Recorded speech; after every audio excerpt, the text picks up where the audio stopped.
Tori, comedian, podcaster, producer, editor. Like, you're everything. You're all the things. New Yorker, fellow Limey. I mean, I hate that's how we connect, but I mean, it is. And you're going to, Yeah, you know what lymphatic drainage is more so than anybody else. I feel like with Lyme disease, like if I wasn't dyslexic and didn't love comedy, I'm like, I should just be a Lyme doctor. Yeah, you could, you're a doctor too. Like, I should have put that, I should have introduced you as doctor first. I feel terrible about it.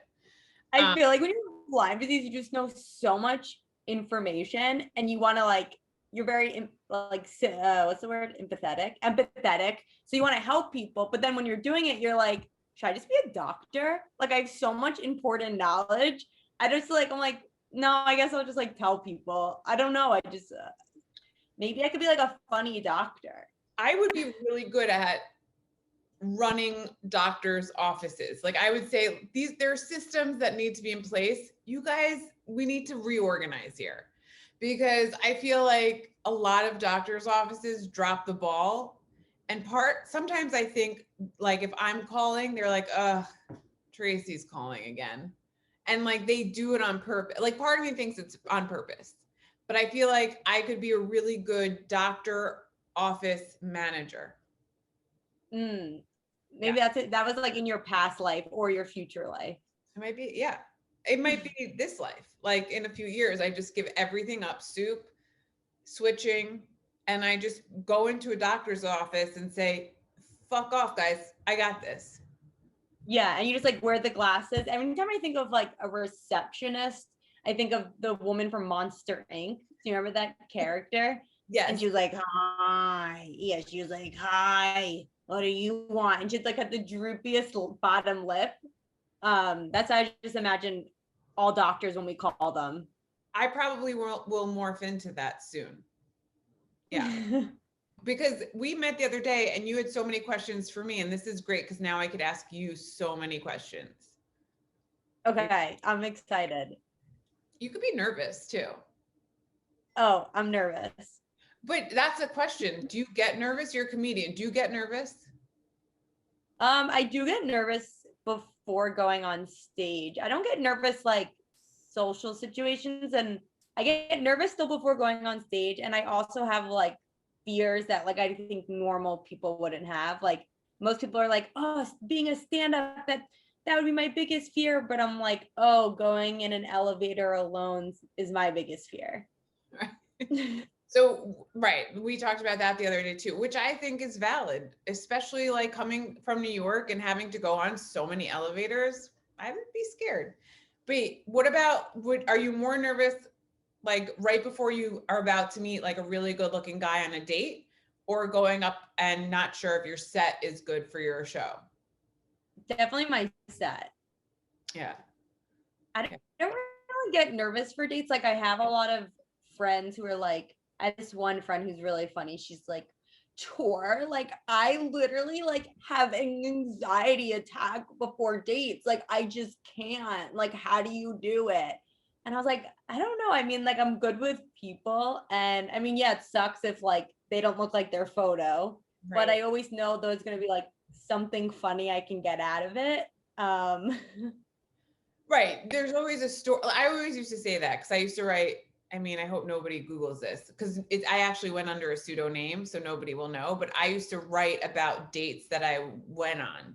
But yeah. Me and my friend determined recently that with dating apps, when a guy says, he's like, I just want a funny girl, I think it's actually him saying, I'm really funny and I just need someone to laugh at my jokes. Right. That's what I've determined. They're not funny and their jokes right. They're, yeah, I do a lot of fake. Are you a fake laugher? I'm nice. I do a lot of fake laughing. No, I mean, I would say it's like I'm an easy laugher conversationally with other people. I would say I'm more like if I don't understand something or they like reference a show, I'm just like, oh yeah. I'm like I do the like, oh yeah. I know what you're talking about, but I have like no idea. There was this guy, now I'm remembering, like a few years ago in New York, and he felt like the type of guy who like never was always like in the background of like theater school, or like and he was just so like over the top. It was really like we're in an improv scene. It was like really exhausting. And it was just, I was just exhausted from him. And I feel like I couldn't get anything in. I was like, who's performing? And then he was like talking to the table next to us. I was like, did I come to see a show? Like, did I come to see a one-man show or like a date? I don't know what's going on. I feel like that's your mistake. I mean, I love musical theater, but if you're gonna date somebody in musical theater, they're gonna be on all the time. And that's a stereotype. And I worked at a diner in college and it was right next to the musical theater department of Michigan. And like I got rejected from the musical theater school twice. So I already have like bitterness there. Cause like I always thought I was talented. And then to like find out you're not is like really upsetting. But there was an a cappella group after class would come to my diner and they always would sing and I loved it. But all of my wait staff would be like, oh my God, no, like everyone hated them because they would come in and like sing on the tables and like walk around to other tables and do a cappella numbers. And I was like, oh my God, I loved it. But everyone else in the restaurant hated it. And they were always on. And like, even in their conversations, it just felt like they were speaking so loud all of the time. So it was like musical numbers, loud talking, and they each and every one of them always ordered milkshakes. I don't know if you ever waited tables, but milkshakes are the most annoying thing to have to make when the ice cream is like 10 years old. It's not coming out of the cooler. No, but this sounds like a show. Like the fact that like an a cappella group comes in, they're like, we want milkshake, shake, shake, shake, shake, shake. Like harmonizing. And then it's like, yeah. It was every Friday. We could write it in a show because you're a writer as well. So like, yeah, like this is all material for you. Or we could collaborate. But I have more questions for you. So ironically, I know that we connected through Allie, but my friend Carly, who I actually interviewed, she is a Broadway star. She's the one who forwarded me your TikToks. And I was like, oh my God. And she forwarded me a TikTok of yours where you are trying to make Lyme sexy with all of the pills. And I was like, oh God, I really relate to that. And I have that glutathione, it was like a lot of relating to it. And she sent me that first TikTok. And so when Allie was like, oh my God, you have to meet your friend Tori, I was like, I already know her visually. Like, so my question to you is, when were you diagnosed with Lyme and how did you know? Like, how did you know you weren't feeling well? Well, I thought the second question was going to be like, how did you know Lyme was sexy? I thought that's where you were going to go. That should have been my question. I was like, well, you tell a guy you're exhausted and say, I can't get out of bed all day. And he goes, should I join? I go, I guess so. But yeah, I was first diagnosed in 2013. And I was in my senior year of college at Emerson in Boston. And I was supposed to do my last semester in LA because they had like a program. And I was like trying to get an internship with like a lot of like late night talk shows in LA. That's like was my goal. And I just remember waking up like maybe third week of school. And I was like, I'm so tired. And I just felt really weird. Like the best way to describe it, I think most people with Lyme disease describe it as is like, I felt hungover when I didn't drink. Right. And at that point, then I was sleeping like 14 hours a day and I was having like really weird headaches. And then one day I woke up and I had blurry vision and I was like, something is off. Like it felt like I was high and had blurry vision. And the type of vision where like if you go to the doctor and they like dilate your eyes and then it's like you're blurry for the rest of the day, or like in the middle of the night if you wake up and then your eyes take like a second to adjust. My eyes like weren't adjusting, and so I mean I could like see, but it was blurry. And I went to the nurse at the college, and I was like crying because I didn't know what was going on with my body, and also Lyme makes you very emotional. So I'm like, I don't know what's going on. And she was such a bitch. I remember this woman. She was like, I don't know what's going on. Like, you just go to the hospital. And I was like, okay. And so I went to the hospital in Boston, and they told me it was like, they were like, maybe it's cat scratch fever. Oh, And okay. right, but I literally took it as like literally, and I go, I haven't been around a cat. Like I thought it was like a cat scratch eye. Meanwhile, no one explained to me what that was. They just gave me this name. Long story short, again, like blurry eyes, not feeling well. And my mom, I told my parents, and my mom was like, you need to come home, like something serious is going on. And I was like a really good student. I was like, I can't, I have an essay. And she's like, your father's coming to pick you up. And I was like, can I curse on this? Yeah, curse away. Oh, okay. I don't know. My mom, and I was like, fuck off. It was just like this huge fight. I remember in like some English class over text, and my mom's like, he's on his way. And my dad came to pick me up. I got back home. I went to the pediatrician's office because you're 21, you don't have a doctor at the time. Why would that was the only doctor I had.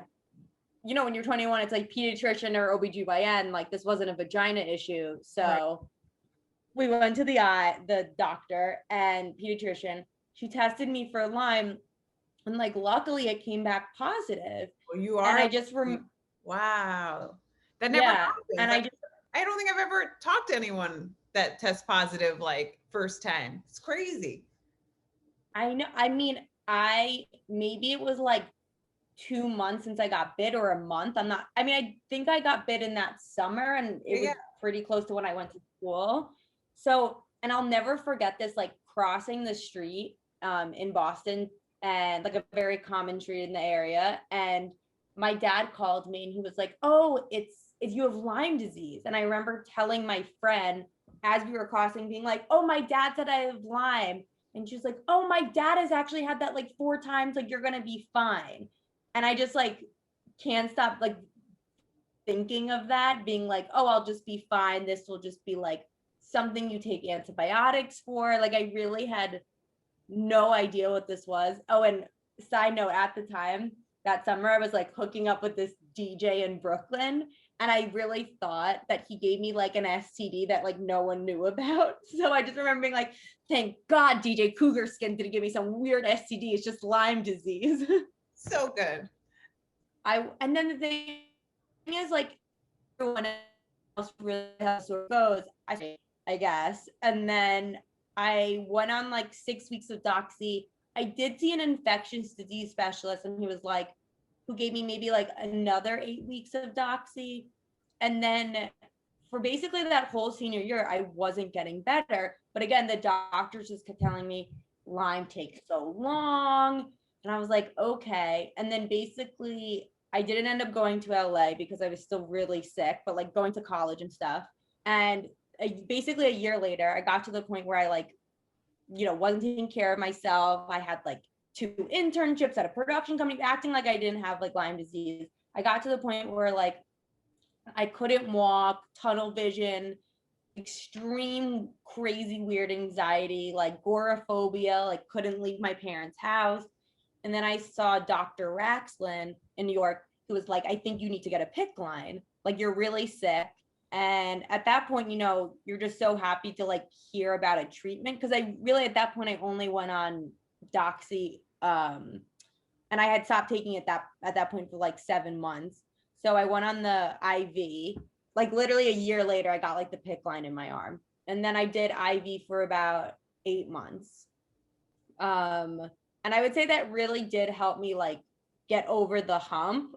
Right. And then since then, like 2014, it's been like, I can go from like 60% better to like 90 or like 80, like it all like varies, but like not to the point of really what I was.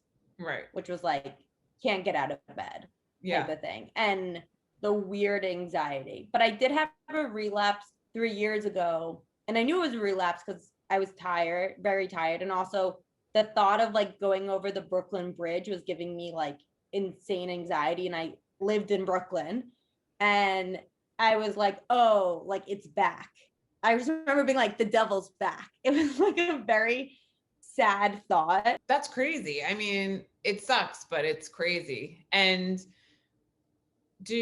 let me ask you this. Obviously you still take supplements. Like I take supplements every day, right? Like, so you're on like how many supplements are you, like, I think always people are in such belief that we're on so many supplements, but like it maintains my health. Like how many supplements do you take on a daily basis? Well, I just finished some like protocol because I had a parasite. Um, which again, people like my roommate like doesn't understand. She's like, I never she said this to me. I mean, she's so sweet, but I think it's very hard for people that don't have Lyme to like understand. She goes, oh, so after this medication, you're gonna be fine. And I'm like, she's like, it's gonna be gone. And I'm like, I wish I could tell you it was that like simple, you know? And it's one of those things that like, yeah, like you'll have it forever and you'll maintain, but you'll have flares and all that stuff. Yeah, people don't get it. Like people are always just like, you're better, right? It's easier for you to be better than it is for you to, if somebody asks you and you to be like, no, I'm sick. Let me ask you this. Do you use it a lot in your comedy? Like, do you use Lyme a lot in your, Yeah. yeah. Yeah, no, okay, so when I first got sick or when I was doing the IV, I was like in my parents, I moved back home. And then that was like hard because like all of my friends we all graduated and all of them like started their first job. And like I was like, oh, I started graduate school of Lyme disease. Like I was at home, like I had this like wiener, I used to call it, hanging from my arm. And that's where I actually like taught myself how to edit and do videos and stuff because I learned like one class in college. And then I just basically watched like YouTube videos. And so I started making these like funny vlogs, like I guess you can say on Lyme disease. Cause at the time I would like look at people's stories on YouTube. This is before like Instagram or TikTok. It was just like YouTube was the thing. Or like Instagram was like just starting, but it was just photos. And people would post these videos about Lyme and it was so sad. And so I was like, no one's doing funny videos.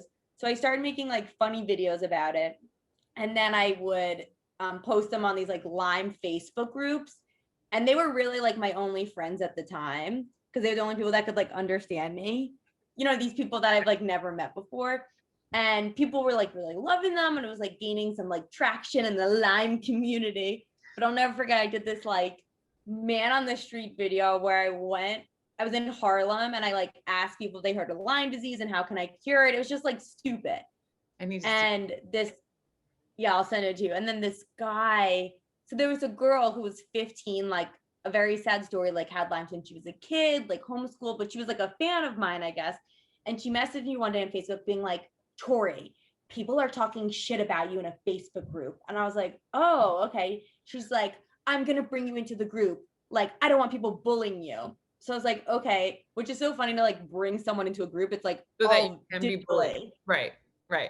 Okay. So she's like, she writes in the group, she's like, Tori's here. Like, who's the guy that made fun of her video? And then my favorite, she goes, I mean, yeah, it wasn't her best video, but still. And she was like, and then I was like, it was like all like one comment. And then everyone just kept commenting. And I was like, hi, I'm here. Like, I know in that video, like who was the guy who was posted on some other group that it was like not a good video. And then again, the guy commented being like, it was me. I just think you're doing like, you're not showing the true of Lyme disease because you're running around and some of us are in wheelchairs. And then I wrote to that, like, well, actually I have a PICC line under my arm. Like everyone knows Lyme disease is very, invisible. Like you don't know, like I look fine in that video, but like, then I had 3 good hours and then I go into bed. And it was just so funny. And then people were like, no, we loved it, Tori. So yeah, I definitely got some like hate on the Lyme disease Facebook group. Oh my God. It's like cutthroat out there. Scroll all the way down my Gracefully Fed. Like if you scroll all the way down, it was all like part of my journey. Like I have pictures of me getting IVs and this and that. And I look and like, I have like I still have bags under my eyes, but such dark circles. I mean, I look so tired. But I posted it because I was like, people need to know that this is like an actual thing. Because like you'll talk to people and they'll be like, oh, you have an autoimmune. I'm like, yeah, I have Lyme disease. And they'll be like, okay, like it's not a real disease. And you're like, okay, like I don't even answer it anymore because they're like, if you don't know, you don't, like, I'm just like, whatever. Did you end like I changed my diet. Did you end up changing your diet? like when I first got sick, yeah, I went like gluten-free. I would say like the most I've ever like really changed my diet was this past year when I had this like parasite that they think I had. Okay, so Yeah. this is what I do. So I have this podcast and I make people work to eat it. So apologies. No. Which one are you? I haven't had like any bite of it because I really wanted to get like I didn't even lick the spoon because I was like, I want like authentic. Okay. What one are you doing? I didn't look at the name, the orange one. Well, I sent Match my you hair. I sent you 5 orange ones. Okay, Oh, this is actually even better. This is such a fun game. You're gonna okay. taste it because it could either be like carrot ginger, sweet potato miso. It could be veggie puree. Like this is gonna be great. So let's see what happens. Okay. I'm nervous. Oh my god, so good. It has like a wait. Hold on. You eat more. I think you would know if it was carrot ginger. It's so good.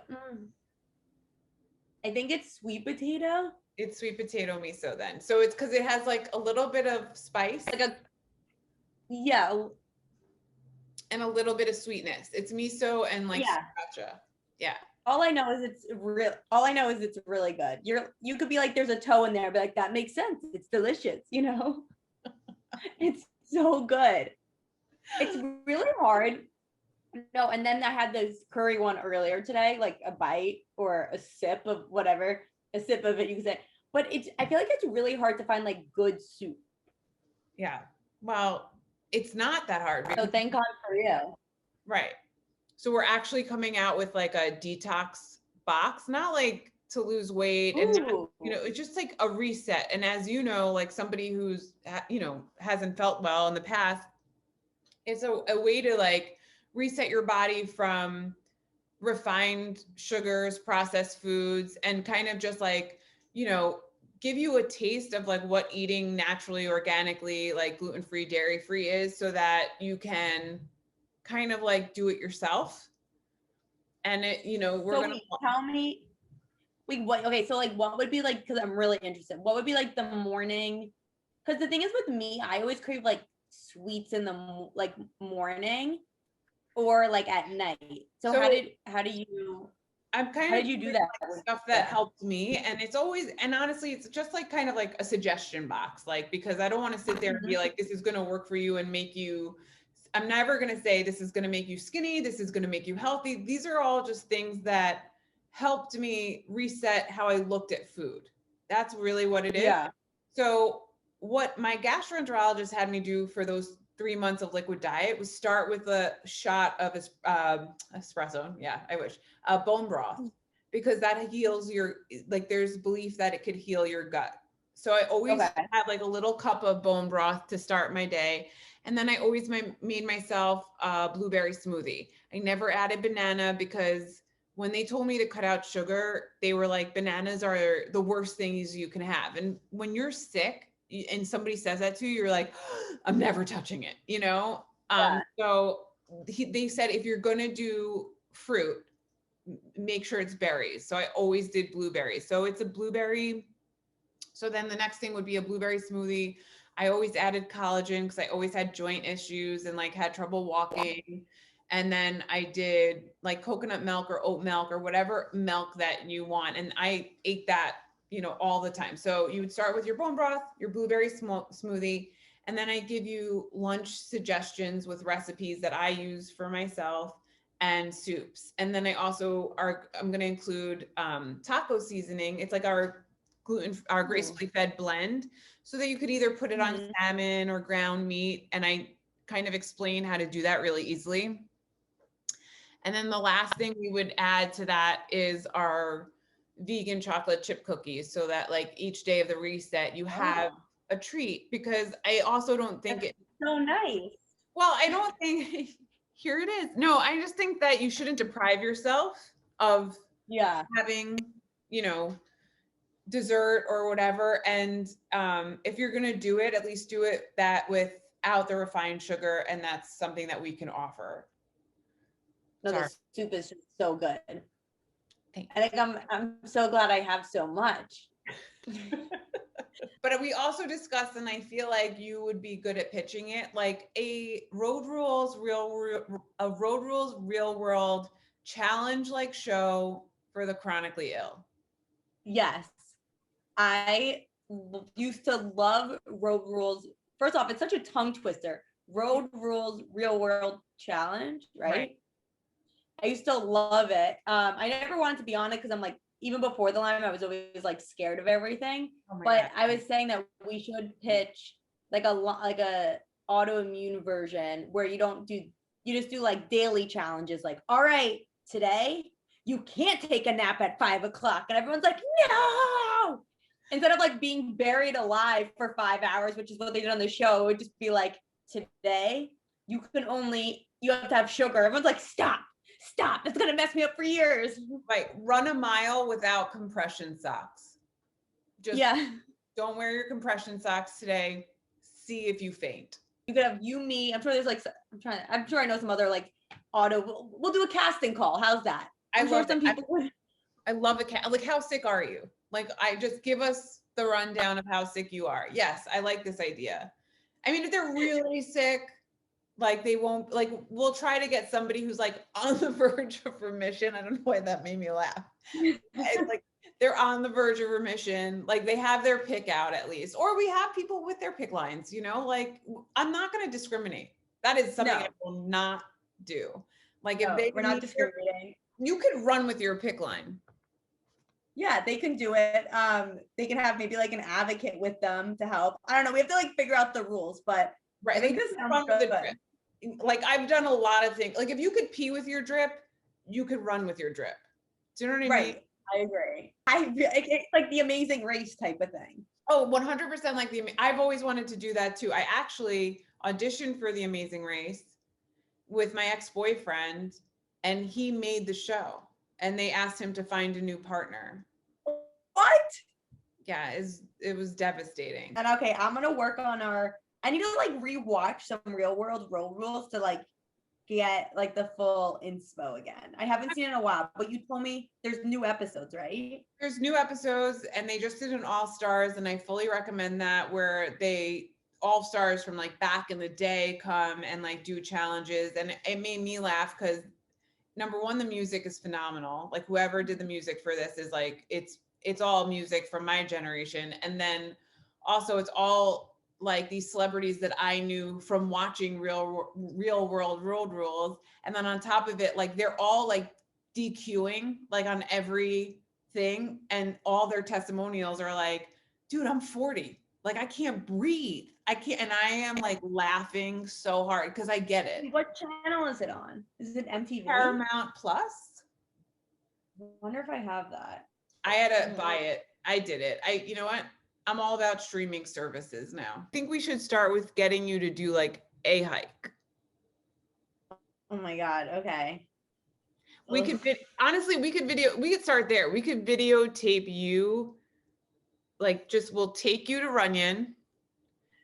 I'll video at you at the bottom. We'll talk about your thoughts and your feelings. We'll walk up a little bit. We talk more about your thoughts and your feelings, and then see how you feel when you get to the top. It's the easiest one. Okay, maybe. And then maybe. Yeah, and then like if halfway up you're like hysterical crying, then we know it's a bad idea.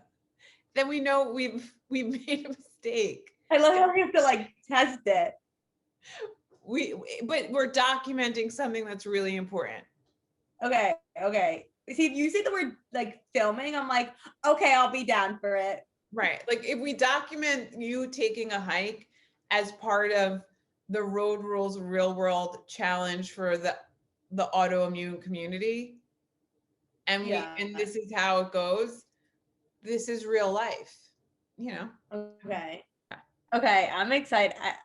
Now I'm like excited, but I'm nervous. But I think it's a good idea. I think it's a great idea. I'm nervous too. I'm psyched. I know.